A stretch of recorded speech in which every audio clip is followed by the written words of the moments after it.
Well, to help us understand what the IRP means for the wind energy sector, we're joined by the CEO of South African Wind Energy Association, Ntombifuthi Ntuli. And Ntombifuthi, so wind now at 18%. What's your reaction to the breakdown of where our energy is going to come from? Hi, Melanie. Thanks for having us on the show. Wind has been allocated 14.4 gigawatts. Which is 18% of the total allocation up to 2030. So we are very happy about that allocation. It's what we have been calling for. If you'd remember, last year during the IRP comments, we had submitted a lot of comments, and some of it included the fact that we need to smooth out procurement in order to support local manufacturing. And I think we have gotten exactly what we ordered. So we are quite happy about the announcement today. How do you feel about 58.8% going to coal?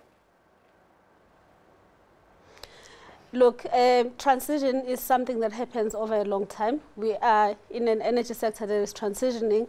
Coal is going to be with us for some time because, I mean, you're talking about currently it constitutes about 90% of the total power system.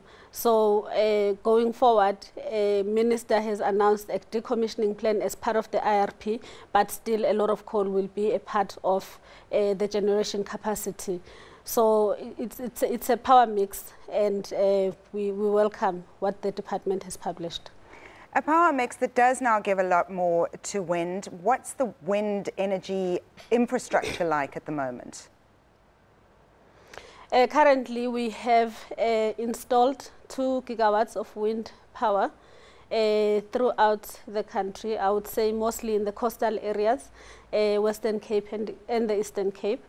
And currently, we are also constructing about 1.4 gigawatts of wind energy. So we're contributing already, and that has attracted an investment to the economy of South Africa of about 80 billion rands. So going forward, looking at the 14.4 gigawatts, we're looking at a huge investment that is going to be attracted to the South African economy. Can you give us an idea of a timeline of how long it would take for you to start delivering 18% of South Africa's energy needs? Well, according to the plan, it is broken down into annual allocations, and that allocations is broken down in terms of what should come online by which year. So we currently have the first 2 years being the projects that are currently under construction, and then from 2021 up to 2030 is the new capacity of 1.6 gigawatts per annum for wind, which means that if we are going to have a new capacity of 1.6 gigawatts, we need to start procurement now as soon as the IRP is gazetted. And what are your prospects for that procurement? Are there people lined up already who foresaw this kind of a commitment from government? Yes, definitely. There's been a lot of development in the background. Even in the time when nothing was happening in the sector, we have projects that are ready, which never reached financial closure, which is a bid window 4.5, if you would remember that. And therefore, if we could go into procurement tomorrow, the wind industry is ready to submit proposals. What Gwedi Montashe didn't talk about was about places like Johannesburg and Cape Town that want to be able to make and procure their own independent energy producers. What are your feelings on that? Yes. I mean, for us, it's all about the transition. It's liberalizing the electricity supply industry.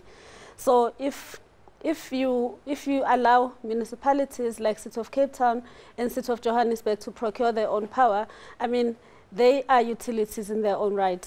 And that would mean a bigger market share for the industry.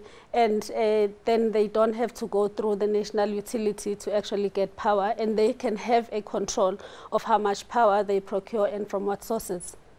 Ntombifuthi, thank you so much, CEO of the South African Wind Energy Association.